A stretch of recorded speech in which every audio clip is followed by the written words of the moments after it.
This video was brought to you by my loyal patrons. Pledge today and receive exclusive perks. Link in the description. Patrick, that's a pickle. Yes. So, in case you missed the last video, I got Patrick, the cement truck. The actual Patrick prop. I won him in the prop store auction. So, naturally, I've been on a huge Jack in the Pack kick lately. And why wouldn't I be? I have one of the props from it. And you can bet your butt I've scoured every frame that Patrick appears on screen, which isn't a lot. For the Patrick reveal, I dug up the leaked story treatment for his cancelled Spotlight episode, The Importance of Being Patrick, and from there I began rereading all the cancelled Jack scripts. I've been very inspired to talk about the pack again lately, and I really wanted to make a video covering these lost episodes, because I haven't really done that before. Now, I did say that my next video was probably going to be covering the pilot, and that will still happen, but for now, I want to ride this pack wave, so bear with me. For the sake of context, let me give you a quick history lesson on Jack and the Pack. Jack and the Pack focuses on a team of construction vehicle characters, the Sodor Construction Company. They're all owned by Miss Jenny Packard, and collectively call themselves the Pack. The series was first developed in 2001 by Phil Furley, and was meant to be a spin-off show of Thomas and Friends. And I don't mean something like Tugs, where it looks kind of similar to Thomas, made by the same people, but it's a completely different show. No, this was meant to be a true spin-off, taking place on Sodor within Thomas's world. Both shows would coexist alongside each other. Thomas would appear from time to time in Jack's world, and Jack would pop up in Thomas's. The Pack made their debut in a soft pilot two-parter in Season 6 of the main series, introducing Thomas fans to this new cast. Unfortunately though, the spin-off never happened. At least, not in the way that was originally intended. And we can thank Hit Entertainment for that one. Hit bought the rights to Thomas from Ghislaine in 2002, the same year that Season 6 aired. Hit owned Bob the Builder, and they canceled Jack in the Pack for they did not want to put any money into a new show that would compete with the brand that they already owned. To put it simply, Jack in the Pack was just too expensive to continue. Phil Furley persisted though, and convinced Hit to allow them to produce 13 episodes of the planned 26, with changes made to them to incorporate Thomas and Percy more into them. So they moved forward with 13 of their scripts, and the 13 rest were discarded. For a long time, fans all wondered what those lost 13 episodes were, and in recent years, leaked story treatment documents have given us that answer. Thomas Theorist already made a great video dissecting each cancelled Pack story, so go check his video out too if you want more information on the background behind these. My video is going to be less about dissecting what happens in those cancelled stories, and more about answering this question. If I were told that I could make only 13 episodes, which 13 of the 26 would I choose to make a perfect Jack in the Pack mini season? Did they actually pick the best 13 stories of the lot to move forward with? Or were there some missed gems? Well, let's find out.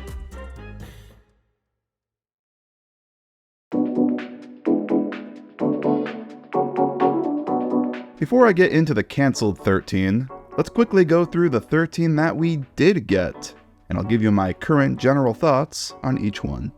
Episode 1, Alfie Has Kittens.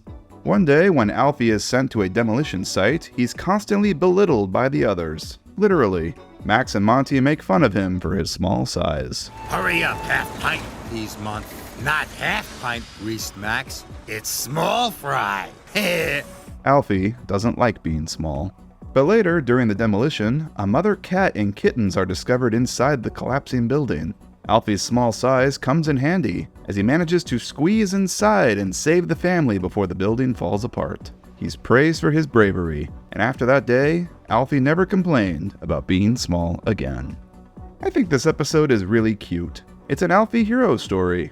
As much as I don't particularly like how forced Thomas is in these spin-off episodes, I do love this line from him here. I love demolition, said Alfie. It's when we get to knock buildings down. That's supposed to be fun, asked Thomas. This is one of those subtleties in this universe that makes it feel so fully realized. Certain types of machines don't understand the appeal of something to other machines. Thomas is a steam engine. Why would he find joy in buildings being knocked down? This is a running gag, too. His not understanding the pack's glee with demolition gets mentioned later in another episode. There's so many little tells that this is the first episode and was the first filmed, at least to me anyway. For instance, Jack gets a random "Hello, Thomas" right at the beginning, allowing him to be the first pack member to speak in the spinoff, despite not doing anything in this one. Thomas's original sad face from the season 6 pilot gets used here, which never appears again. Ned still doesn't have tires on his wheels here, nor does he in Thomas's trusty friends, as both episodes were filmed on this same set. They used season 1 stock footage at one point, and there's just something about the lighting here in this that looks slightly different than the other episodes, and I can't really describe it. It's like a little more soft and natural looking, if that makes sense. Good episode overall, though I don't know if I would say it's a good premiere episode. Episode 2, Jack Owns Up. The pack are working at a warehouse. Jack is overexcited and doesn't watch where he's going. He knocks over a stack of roofing slates by accident. Blistering buckets, said Jack. And after he realizes that no one saw him do it, he rushes off. Clumsy Ned comes across the broken slate and wrongfully gets blamed for the accident. After Jack finds out that Ned will be sent back to the yard for it, he comes clean and confesses to Miss Jenny. He gets sent home as punishment, but he feels good about clearing his conscience. I don't really like this one that much. It's just kinda nothing. It's a story where the moral is really obvious from the get-go, and not that much happens. There's no twists, there's no turns, none of that subtle, dry British humor that the rest of these episodes have. Which is a big shame, cause this is our Jack episode, the main character, and he has the most boring episode of everyone here. I also don't really understand what the pack are doing at this warehouse site. They never really explain what's happening, and we never actually see them do anything. They just move around. Jack moves gravel, I guess, and I guess Kelly can lift crates and stuff. But what use is a steam shovel at a place like this? Or excavators? Overall, it's not awful or anything, it's just kinda bland. And I really wish they had gone forward with a different Jack story. Episode 3, On Site with Thomas. Originally, Who's the Boss? Patrick the Cement Mixer urges Jack and Alfie to move out of his way because he believes he is the most important. Someone important coming through. What makes you so important, Huff Jack? Patrick?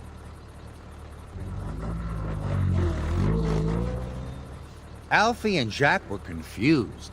We're important. Concrete! This gets Jack and Alfie curious, and they begin asking everyone who is the most important member of the fleet.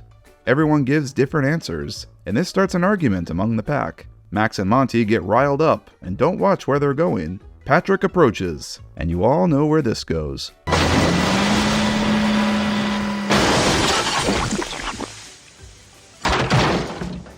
In the end, Miss Jenny lashes out at everyone and tells them all that there is no such thing as most important, for they're all a part of a team.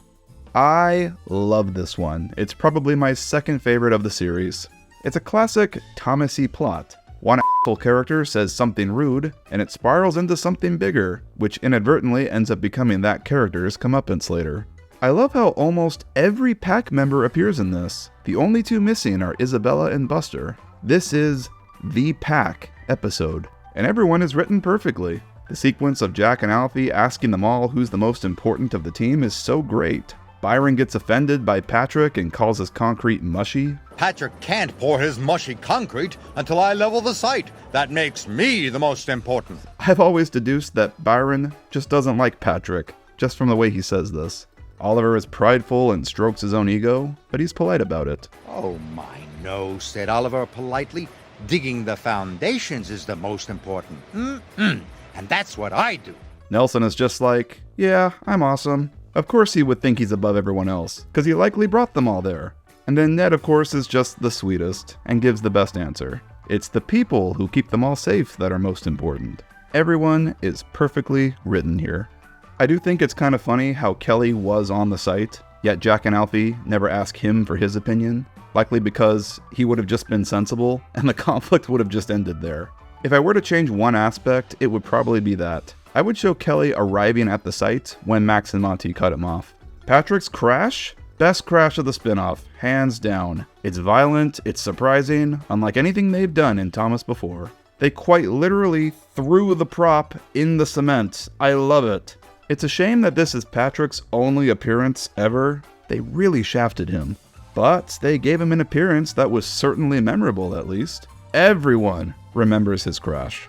The crash from Thomas's point of view must have been crazy. From his perspective, he saw Max and Monty drive off dangerously, then it was probably silent for a minute, and then out of nowhere, f***ing Patrick comes flying out of the bushes right in front of him. I'd love for someone to recreate this in like Roblox or something. Patrick's crash from Thomas's POV. It would be hilarious. Patrick, were you bragging about concrete again? I might have said something. And it even ends on a funny note. A masterpiece. Fantastic episode. Episode 4, A Visit from Thomas. Originally, Oliver Soros. Sir Topham Hatt has given land to a new school, and one day he visits the site to see the progress. During his dig, Oliver comes across something strange in the dirt. Experts confirm that it is a dinosaur bone, and ask Oliver to dig up the rest of the skeleton. Oliver does so, and he takes great pride in his magnificent discovery.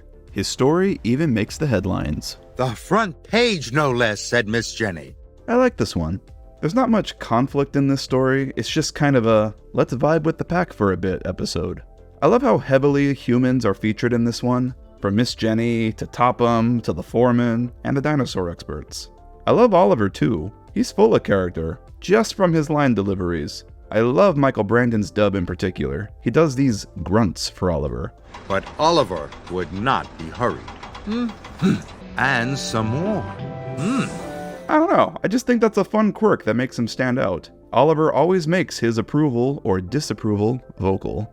I think this is a fantastic first episode of the series, despite not being the first in any official order. The episode opens with the familiar sights of Thomas and Topham, things we know from the main show, and then slowly fades to this wonderful panning shot of the pack hard at work, the grand reveal of this new world. Miss Jenny is appropriately the first character who speaks, and she, one by one, introduces each of the pack members to Topham, our audience surrogate. Then once the familiar characters leave, we finally jump into the story with the new cast. This is probably the most appropriate premiere episode of the 13, and I think it was very smart of them to make it the first one on the On-Site with Thomas DVD. Episode 5, Mud, Glorious Mud. Heavy rainfall has made the worksite muddy, which is bad news for Isabella the Steam Lorry, for she doesn't like to get her nice paintwork dirty. Hurry up, rattled Alfie. You always take the long way around. I take the clean way round, puffed Isabella. When the diesel fuel runs low, a steamer is needed to collect more. Isabella goes to the rescue, but blocked roads force her to cross muddy fields and go through puddles. She sucks it up and gets her paint dirty to help the team. This is another one that I really like. I'll talk more about this when we get to Pop Goes the Diesel, but I like that this is a steam versus diesel story that is not focused on the conflict between the two. It's entirely Isabella focused, and about her willingness to ruin her own appearance to help the others. I also really like how Thomas is worked into this story too. He's not just aimlessly hanging out at the site just so he can appear in the episode. He's sent on an urgent job to meet one of the pack members with a delivery. It feels more natural this way. I love that we get to see the familiar sight of Tidmus Sheds and the other main characters in the background. It subtly ties the two worlds together, and it reminds us that Thomas does indeed still live his normal life outside of the pack in this series. Another good one. Episode 6, Thomas and the Moles. Originally, Buster 1, Moles 0. Awful title change, just awful. A big storm on Sodor has knocked trees down and made a mess of the football pitch. The day before the big game, all the pack is sent to clear the site, all except Buster the Steamroller, whose talents are not needed. Buster feels left out. That is, until Miss Jenny checks the football field and... Oh my goodness, she cried. Molehills! Buster is brought along at once, and swiftly flattens the field in no time. His talents proved useful here after all. I think this episode is so charming. The dry British humor oozes with this one. From Buster calling the spotted field a giant currant bun, and the way that Michael Angelis delivers the line, "Mole hills, hundreds of them. It looks like a giant currant bun, only green." to the moles being anthropomorphic and watching Buster work approvingly. Even the moles were impressed. He's good. Very good. This feels very Aardman-like, and it gives the Pack series a different flavor than the main series. This is why I describe the Pack series as quaint in the retrospective. It feels like something from yesteryear, very storybook-like. Buster is also a fun character to follow. He's so enthusiastic about his work, as mundane as it is. He's such a contrast to George, the other steamroller in the main show, who just hates everyone and everything.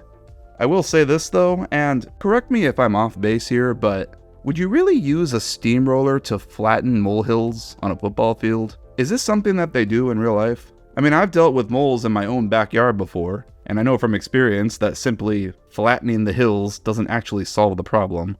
They will still come back. Not to mention, the field still looks spotty afterward. The dirt patches are still everywhere. How much was really accomplished here?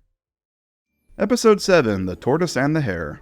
The Pack are finishing work on a new racetrack. As Buster flattens the track, he daydreams about racing on the course. Max and Monty think a steamroller wanting to be fast is hilarious, and put him down. "You think you're fast," teased Monty. "If you were going any slower, you'd be going backwards," teased Max. When the track needs testing, Buster offers, and Miss Jenny has him race against Max and Monty.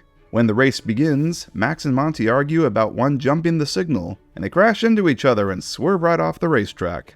Buster passes them, and crosses the finish line before they can right themselves, winning the race and achieving his dream. A very predictable story. Just from the title alone, you know what's going to happen in this one. But still an enjoyable episode. Again, Buster's just a delight to follow. He doesn't even care about winning the race, he's just happy to have a chance to participate. He's more than happy just to be on the track and pretend that he's contributing. It's so endearing. This line here is probably my favorite Angelus delivery of any line ever in Thomas and Friends. Buster trundled happily down the track as fast as his rollers would carry him, which wasn't very fast at all. It's just so dry. He was eating up the humor with that one. He and Brandon are so much fun in these episodes. You really get the feeling everyone involved just had a blast with the Pack stuff. Episode 8, Percy's Scary Tale. Originally, Scaredy Scaredy. While on a night job, Kelly tells the Pack a ghost story. A tale about a truck that lost its headlight in the dark and became known as the One-Eyed Truck. Max and Monty take joy in trying to spook the others afterwards. It's the One-Eyed Truck! Right, Max. Scaredy, scaredy, teased Monty. Later, they're sent to a tip in the forest, and along the way, they get creeped out by strange noises in the dark. Suddenly, they spot a single headlamp in the mist. The two are spooked. It's the One-Eyed Truck! They race back in fright, only to discover that the single headlamp belonged to Thomas. This is another episode that I'm not too keen on, though there is some stuff here that I do like. The direction, for one. I really do like Steve Asquith's directing style, how he moves the camera around the set and does these impressive pullback shots. I assume because the Pack props and sets were so big, it gave him more freedom to do stuff like this. I love the quick camera swipe between Max and Monty when they're talking here, and this fast zoom in on Jack shushing everyone. The editing here is so snappy, I love it. The night lighting is great. Nothing beats the look of the spooky model episodes, especially on 35mm film. And I like that Kelly's the one that tells the ghost story. That's appropriate, him being the oldest and all. The rest of the episode I do not care for. Percy's appearance here is so forced. There's this scene where the narrator compares Percy and Alfie, and I'm just like, what's the point? Alfie is small. So is Percy. Alfie is green. So is Percy. Yes, Percy does indeed exist, and so does Alfie. Thanks, narrator.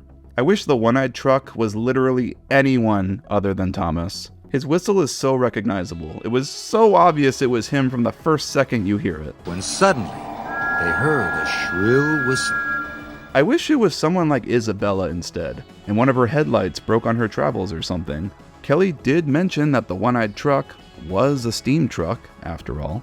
I also don't really think Max and Monty are characters that needed a spotlight story here. I'm not saying that they don't work as leads. That one episode in season 20 with them proved they could carry an episode on their own, but I feel like within this series, they work best as the heavies, the brute reckless force that caused the conflict for our hero characters to figure out. Visually, this episode is pretty great, but it's not a favorite of mine. I think this is one they could have skipped. Episode 9, Kelly's Windy Day. Originally, 5 easy pieces. I gotta say, of all the name changes, this was one of the better ones. The name actually relates to the conflict of the story, and the main character's name is actually in the title this time. Crazy! One blustery day, the strong winds managed to knock Kelly over. Kelly loses his confidence after that, and fears he'll fall over again in strong winds. But an emergency arises. Isabella has come off the road and needs to be hoisted back up. Kelly comes at once, and is forced to conquer his fear to help a friend in need. I remember I didn't really like this episode much when it first came out. It's a tired story that we've done several times in the main show. An older character loses their confidence after an incident, and then has to face their fear to help a friend in need. They literally did this exact plot with Skarloey in the season connected to the spinoff. I have come around on it though, and I like this episode quite a bit more now. I think it works here because Kelly's fear is actually admirable. He isn't scared of falling over per se and damaging himself. He's more concerned with causing harm to others. But he was worried. What if he fell over again and hurt someone? And he is a crane after all. Strong winds would be a rational fear for a sentient crane to have. Once again, that dry British humor is ever so present. The piano lady, the most minor of characters, is hilarious, whose official name is Lady Fortnightly, go figure. I love how it's never stated who she even is or what exactly happened, but the episode trusts the audience's intelligence enough to infer the details just from the visuals. Isabella was delivering a grand piano for this woman, and she crashed on the way. I love how pissed she looks at the whole situation, clearly upset that her delivery's been delayed. And then she makes the craziest scared face when Kelly lifts the piano. It's quick, it's snappy, it's great. I love the Kelly and Isabella duo too. This was a pairing that was briefly established in the pilot, and was carried throughout some of the cancelled episodes. A shame that it didn't get more screen time. I have more to say about this duo when we get to Kelly's Heroes. Kelly's Windy Day, overall pretty solid. Again, it's not a favorite, but it's a pretty good one. The only Kelly Spotlight story. Episode 10, Percy Helps Out. Originally, Nelson Gets Carried Away. There should be a law against title changes this bad.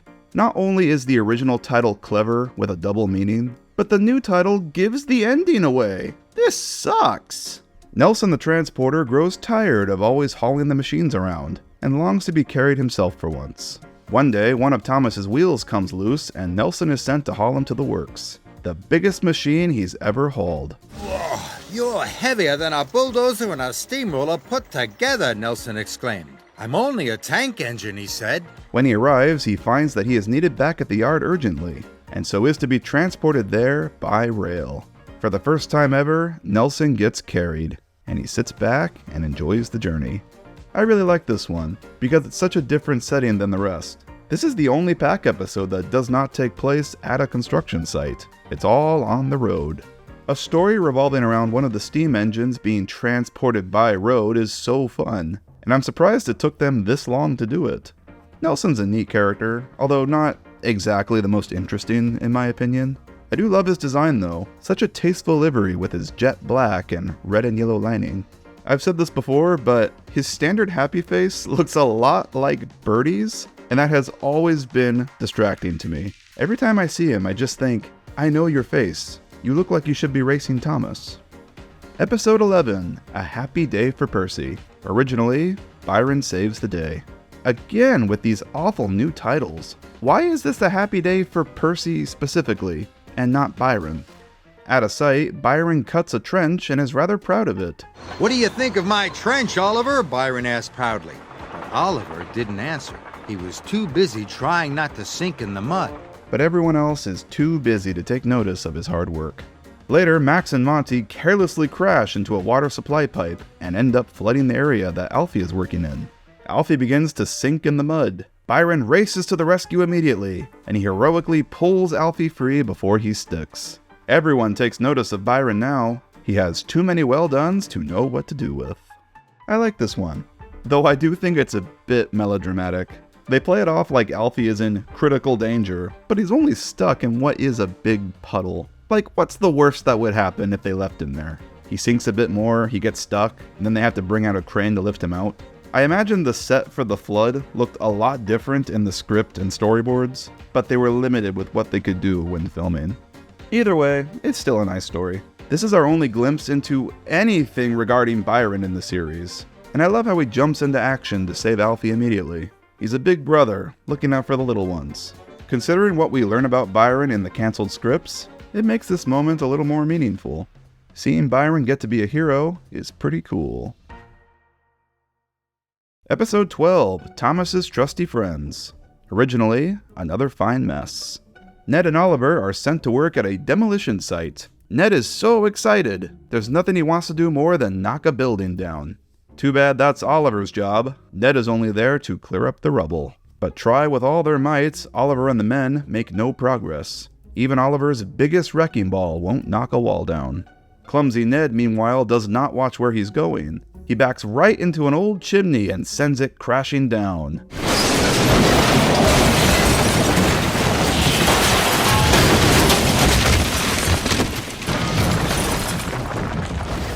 Oops, said Ned.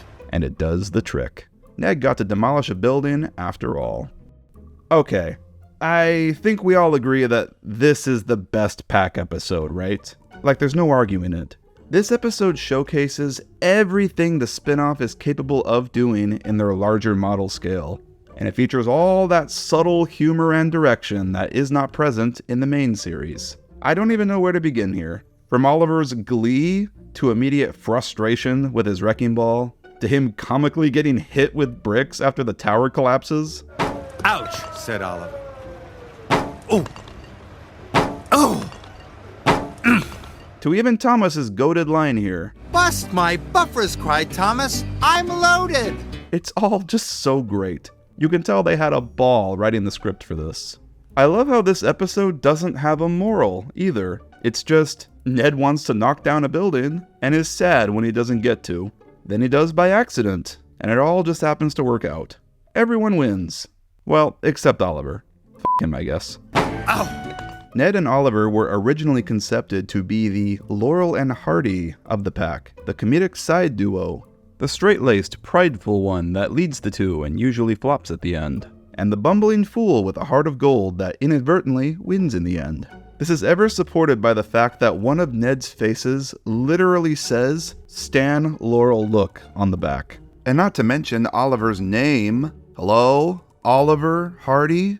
They weren't exactly subtle. Which is funny, because in the early stages, Oliver was originally named Buster, and they changed it later. I guess they just fully leaned into the Oliver Hardy inspo. I bet you Oliver has a matching Hardy look face, and I'm willing to bet anything it's this one. The chimney collapse sequence is excellent. It looks so great on film. And it's even more impressive when you learn that they were only able to do this in one take. And it's even more impressive once we've learned that they almost messed it up. One of the cameras apparently failed right before shooting. Imagine if they knocked that chimney down and got no footage of it. All around, a fantastic episode. The absolute best Jack and the Pack has to offer. No notes. It's perfect. Episode 13, A Tale for Thomas. Originally, The Lightning Tree. An old tree in the forest was struck by lightning, and the pack are brought in to help prop it up so it doesn't fall. Max and Monty, of course, are careless and run right into it. The tree is now in danger of falling, so Alfie, Kelly, and Oliver all work together to hold it up, while Jack races off as fast as he can to get the supports. The team managed to save the tree, with no thanks to Max and Monty. I was surprised to find out that this was the final pack episode, because something about it just feels like it's an earlier one to me. It's a nice little ensemble story, with Jack and Alfie as our leads. Once again, there's some great character dialogue in this. For Monty's comical, Who put that there? Grumbled Monty. to Oliver's ever so prideful, Move aside, little fella, said Oliver. I never really rush to rewatch this when I revisit the pack though, and I feel like that there were stronger ensemble stories that they could have went with over this one. It's not bad by any means, but an underwhelming finale, in my opinion.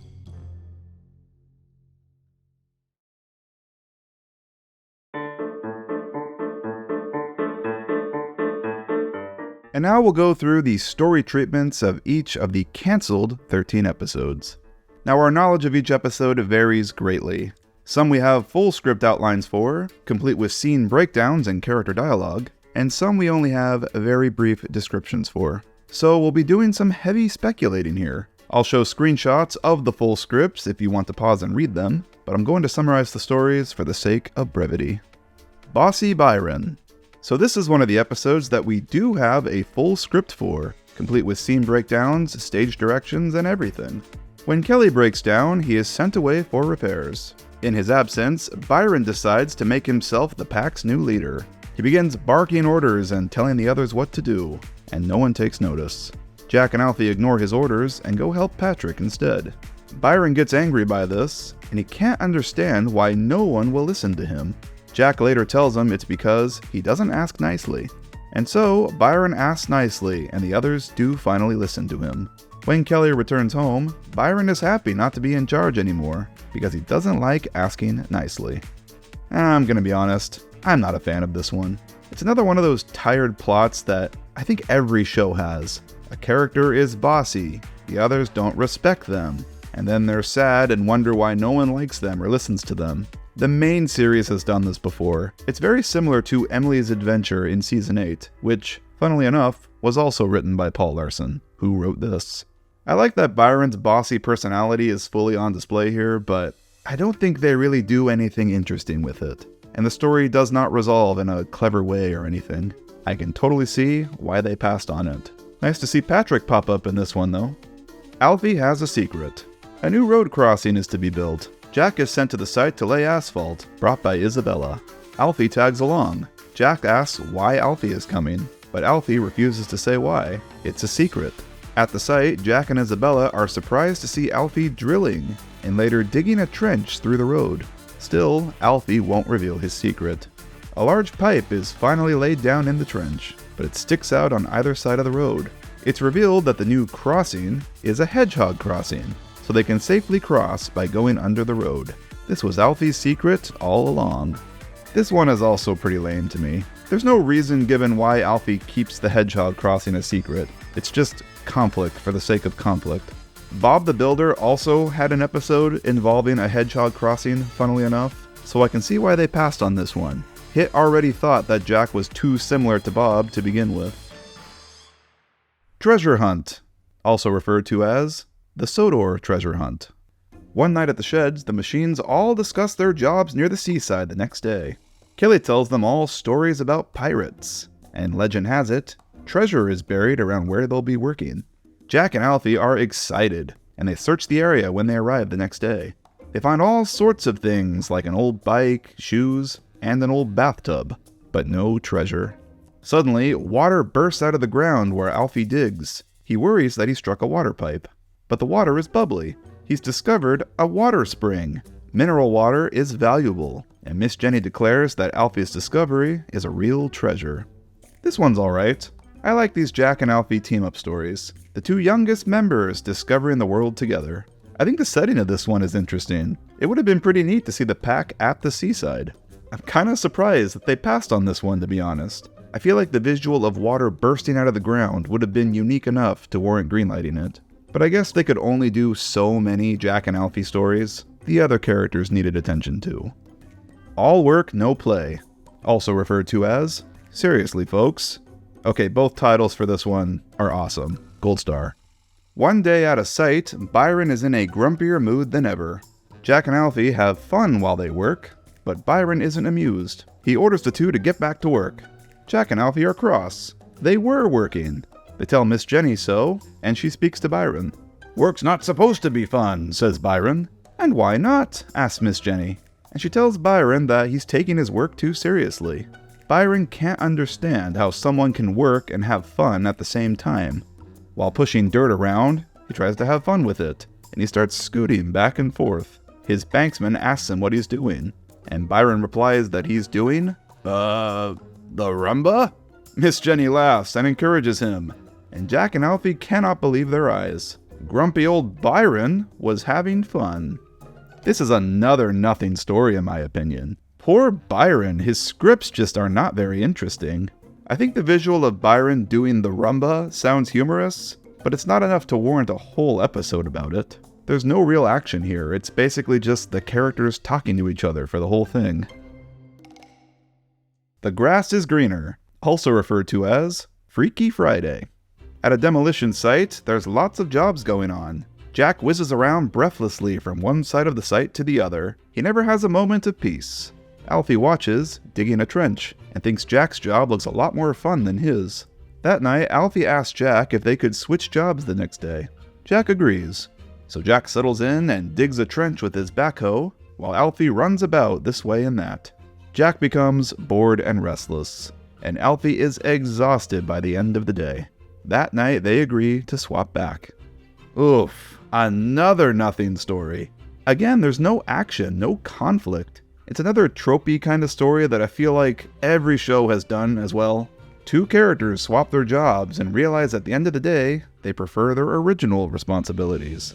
The main show itself did do this plot with the switch, albeit 10 years later, and it was pretty entertaining for what it was. But going by how it's described in the script summary here, this just does not sound that interesting to me. It's curious that this story mentions Jack using his stabilizers and backhoe to dig the trench, features that he was going to have originally, and were removed from his prop before filming the pilots. That may have also played a part in why they skipped this episode. Jack could no longer do the task that the script required of him. Jack and the Quack. There's a duck pond in the village of Maithwaite. A family of ducks live there, but over the years, silt has built up and the pond needs to be dredged. Jack is sent to dredge it. He scoops heaps of gloop from the pond and empties it into a big container. He's having a good time, until he hears a horrible crack under him. In his excitement, he dug too hard and cracked the pond's cement bottom. The water drains like a bathtub, and the family of ducks disappear. Poor Jack feels guilty, and searches everywhere for the ducks, but they're nowhere to be found. What's a duck pond without ducks? Jack stays the night at the site. It rains during the night. He is awoken by Patrick filling the pond's crack the next morning. He finds his scoop filled with water from the rain, and the family of ducks have returned. They found a new home in Jack's scoop. I think this one is very cute. Once again, Jack's Achilles heel is his eagerness, and I like him taking the initiative to make up for his mistake on his own. I can picture them having fun with the visuals during his search sequence. I also love the title of this one, of course a tongue-in-cheek reference to Jack and the Pack. Also nice to see Patrick pop up again, albeit only briefly. This is a much better Jack story than Jack owns up in my opinion. But is this the best Jack story they came up with though? The importance of being Patrick. Patrick is feeling taken for granted, and wants the opportunity to do something important. The Pack are all working together to finish work on a new ornamental garden, which is to be dedicated by the mayor the next day. Patrick pours the concrete for the pathway. During the night, Miss Jenny receives an urgent call. The concrete has holes all over it. She alerts Patrick the next morning, and an offended Patrick exclaims, "Holes? In my concrete?" They go to the park at once, and discover the holes are actually paw prints from a fox that ran over it in the night.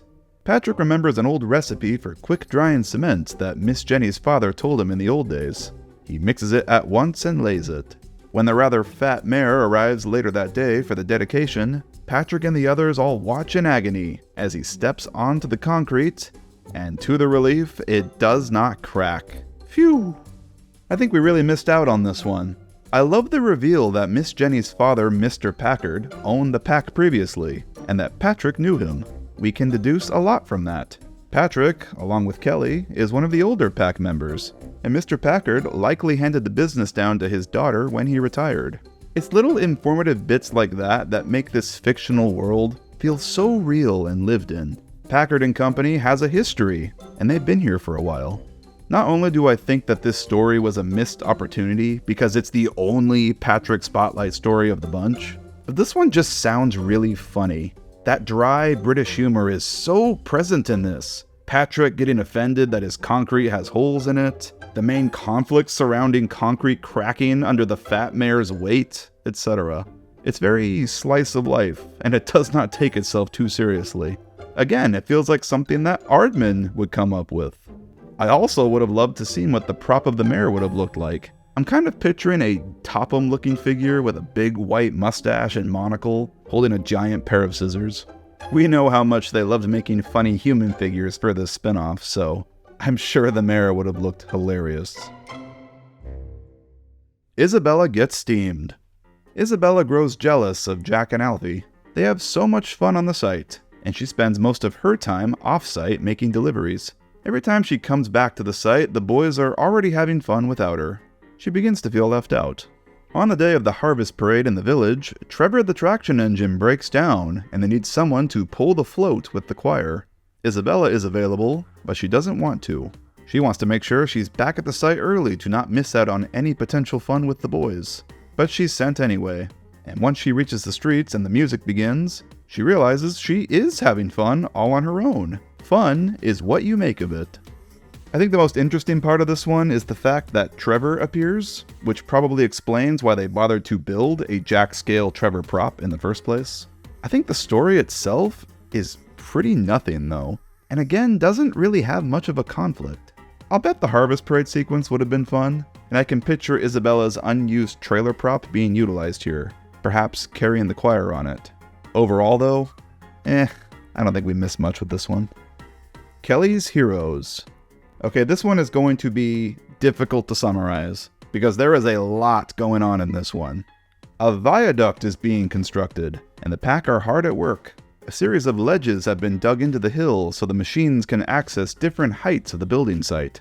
This is a job that is new to Jack. He's overexcited about it, of course, and Alfie warns Jack to be careful. The machines have to take a long, windy road around to access each level. It's not a short trip, so Jack speeds along. Jack speeds past Kelly. Kelly warns him to slow down because the rain has made the ground soft. Jack gets frustrated with everyone warning him to be careful, and he grows impatient having to go all the way around to go up and down the ledges. He looks up at an embankment that leads to Alfie, and he makes a try on it. Kelly and Isabella spot him from afar. Isabella urges Kelly to do something, and Kelly says that he is. He's letting Jack learn a lesson the hard way. And the hard way he learns indeed, for the loose ground causes Jack to topple over sideways and slide down the embankment. Kelly chuckles at Jack's misfortune before righting him. Poor Jack indeed learned his lesson. Meanwhile, there's a whole subplot occurring with Oliver and Ned on another part of the site. Oliver keeps warning Ned to be careful traversing the ledge, and after seeing Jack's accident, warns him again unless he wants to end up like that. Ned indeed tries to be careful. He asks Oliver for some more room so he can move around, and Oliver obliges. As Oliver backs up, Ned swings suddenly and whacks Oliver with his bucket, which sends Oliver over the edge and falling over backwards. Oliver is now perched against the ledge wall, on his back, facing the sky. "Would you like some help?" Ned asks him. "That would be nice," replies Oliver, bluntly. Okay, this episode rocks. I am so upset they didn't move forward with this one. There are so many key character dynamics showcased here. I love the continuity that Jack is still new to the team and learning the ropes, following on from the 2 pilot episodes. He clearly hasn't fully learned sense yet. Kelly is fantastic in this as the pack's leader. I love how he was fully willing to let Jack crash so he could learn his lesson the hard way. The classic, learn not to touch the hot stove by touching it method. The Kelly and Isabella duo is great here too. Now I've always interpreted these two as both pretty old, and they have been around for a while. Kelly was confirmed to be the oldest pack member and previously owned by Mr. Packard, and I assume the same for Isabella too. Her official character bio describes her as a beautifully restored steam lorry. The keyword there is restored, meaning she's been around for a while, and that makes sense, her being a steam lorry and all. We can probably infer that her restoration job is also why she's so prissy about her paintwork. As the 2 oldies that have seen it all, they confide in each other and judge the others together. I wish that this was shown on screen more. And then we got Ned and Oliver. Man, They're my favorite duo of the pack, and any chance at the two being hilarious together is welcome by me. Just like in Another Fine Mess, Ned is the one who inadvertently wins in the end here, and his clumsiness causes Oliver to get the short end of the stick. It's entertaining stuff, I love it. Kelly's Heroes is gold. What a missed opportunity. But I can understand why they might have passed on this one. It seems very expensive. The viaduct embankment set sounds massive, and might not have been practical to build and film without blowing the budget. Still though, sucks that this got skipped. Pop Goes the Diesel. This is another script that we have the full scene breakdowns for. This is another Isabella story. One day, Max and Monty tease Isabella for the way she smells being a steam lorry. Isabella holds her own and says she'd rather smell like coal than diesel. Max and Monty lie and tell her that Miss Jenny is planning on getting rid of all her steamers and replacing them with diesel trucks. Isabella tries to ignore them, but the thought stays in her head for a while. That night, the diesel vehicles are all refueled, and the next morning they all start backfiring. They find it fun at first, but they eventually start to feel unwell. The fuel is bad. Someone needs to go get a new batch of fuel, and all eyes fall on Isabella. Isabella refuses until she forces Max and Monty to admit that steamies are the best. They eventually do, and Isabella sets off to the rescue. This is another pretty nothing episode to me, to be honest. It's a tired formula that's been used many times in the main show.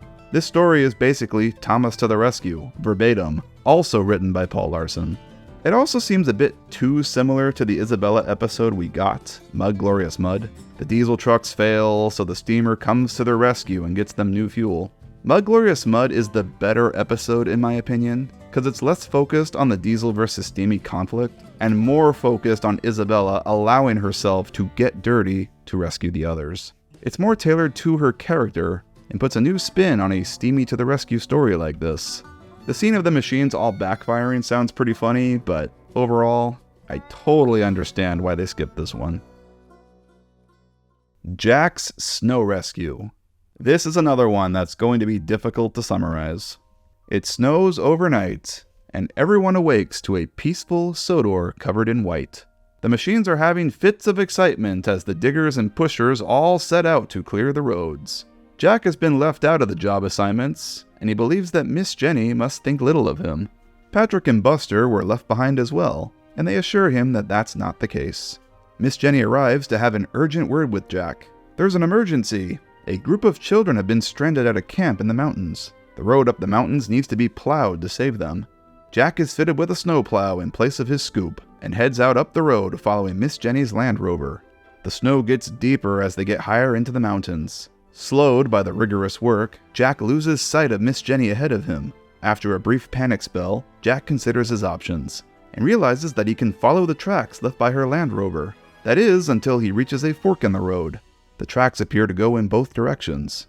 He's about to go one way, when he hears Mike the dog barking. Mike appears and shows him the right way. Miss Jenny is stuck. She tried both ways up the mountain to no avail. Jack moves past the stuck Land Rover, and this is where he really starts to shine. With a look of determination, Jack kicks into first gear and grinds his way up the hill. Mike the dog leads the way. They reach the camp, and the children are overjoyed to see Jack. Miss Jenny praises Jack for a job well done. She had a feeling that morning that there might be a snow emergency, and she's so glad that she kept her best mountain machine free. Jack could not be happier. Now this is a good-ass episode. Man, we missed out on this one. What a spectacle. It's an adventure story with so much scope, and Jack gets to be a real hero in it. Even Mike the dog gets to play a role this time. It'd be such a great change-up in visuals too, being our only ever pack episode to take place in winter. I love the scene of Patrick and Buster consoling Jack.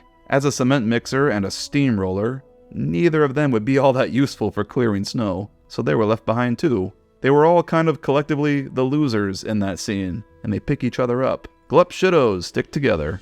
This is a damn good Jack spotlight story, and it is such a shame this was skipped over.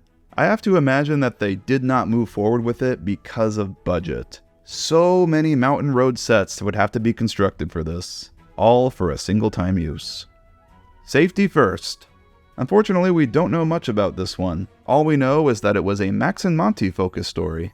The brief description that we do have of it just says, Max and Monty aren't safe. And that, of course, could mean anything. So there's not much that I can really say here. No Dozer is an island. We got nothing on this one either. We know it was another Byron-centric story, and that he apparently sinks in this. We don't know any more details, of course, but it's funny how this would have been a story where Byron sinks, on top of another episode where he saves someone else from sinking. Perhaps these two episodes might have been connected? Probably not. I gotta say, after going through all these, I think Byron was the pack member that got shafted the most. Well, after Patrick, of course. I get the feeling that he was considered one of the mains. He's like the Gordon of the group, proud, pompous, and bossy. But you would never guess that from the filmed episodes we got. His bossy persona that tracks through many of these is not present in any of his filmed appearances. Poor old Byron. They neutered him. It's also worth noting how Thomas and Percy do not appear in any of these scripts, further cementing that this was originally supposed to be its own individual spin-off, separate from the Railway. I can only assume that Thomas and Percy were not in most of the original scripts for the final episodes we got either, and were only worked in later under Hit's request. The only two I could see them being in from the get-go was Nelson Gets Carried Away, since Thomas being carried by Nelson was the entire plot of that, and Oliver Soros, the episode where Topham visits, and Thomas never actually directly interacts with the pack at all. But that's just me speculating, of course. I think for the most part, the show did pick the majority of the best scripts here to move forward with. A good bunch of these cancelled scripts are pretty nothing, and they sound a little boring to be honest. Granted, some of these are just summaries, and we're probably missing a lot of details, but it's all we got to go off of.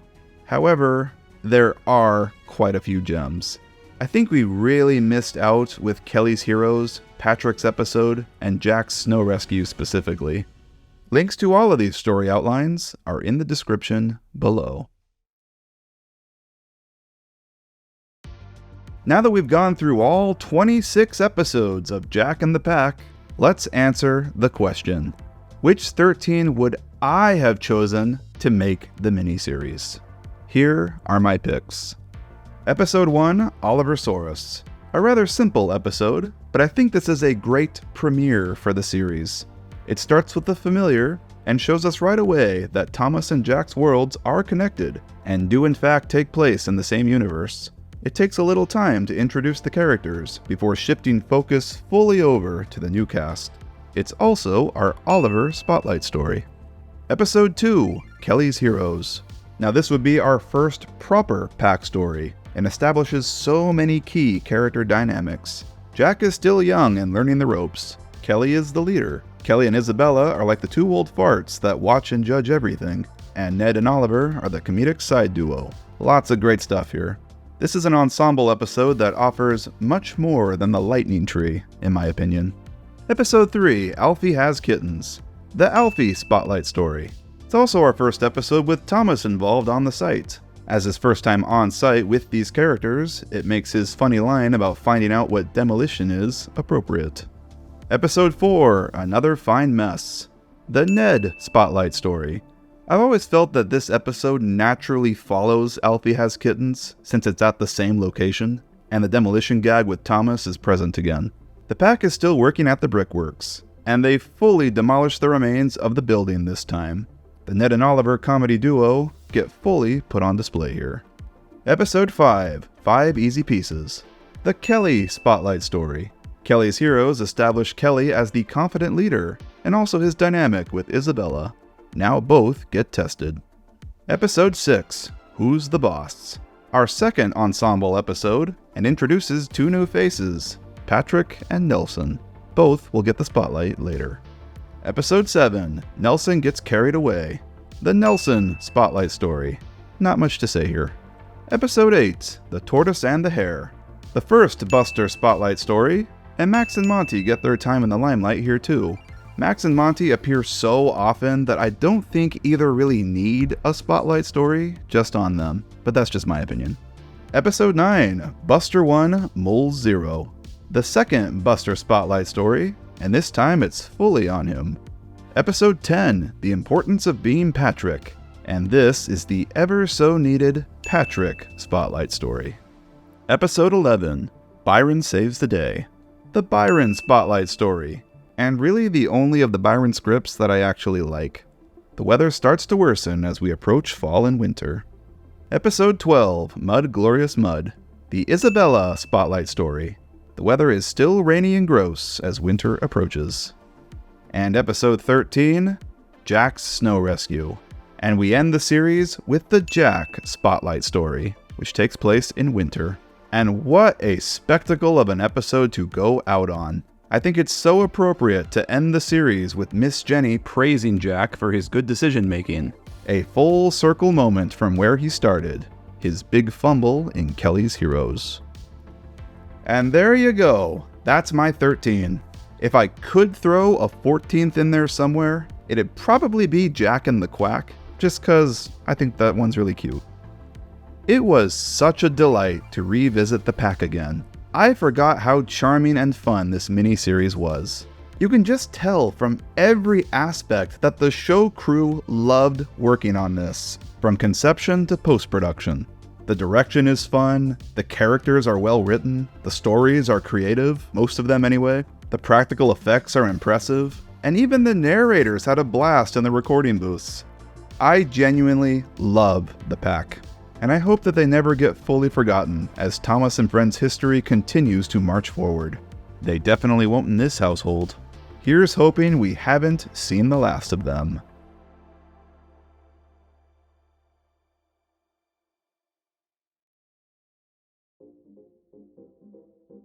This pick of the week has absolutely nothing to do with Jack and the Pack, but it does relate to its spirit of filming with models.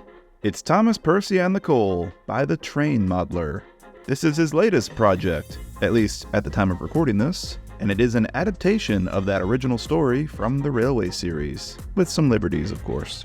Filmed entirely with 00 scale models on sets, this thing is total eye candy. It's so well shot, that it inspires me to get out there and start filming myself. Included afterward is a behind the scenes section, showing how he made everything. Lucas makes great stuff, go check his stuff out. Little bit of a Patrick update for you all. I managed to repair some of the damage on him. That center band around his mixer that broke off in shipping is back on him again, and I managed to amend the sagging his mixer was doing. That is all I've done though. His pour still isn't attached. I think I'm going to need to properly solder that back on. But for now, it's just going to display separately from him. I'm in the process of trying to find a display case for him.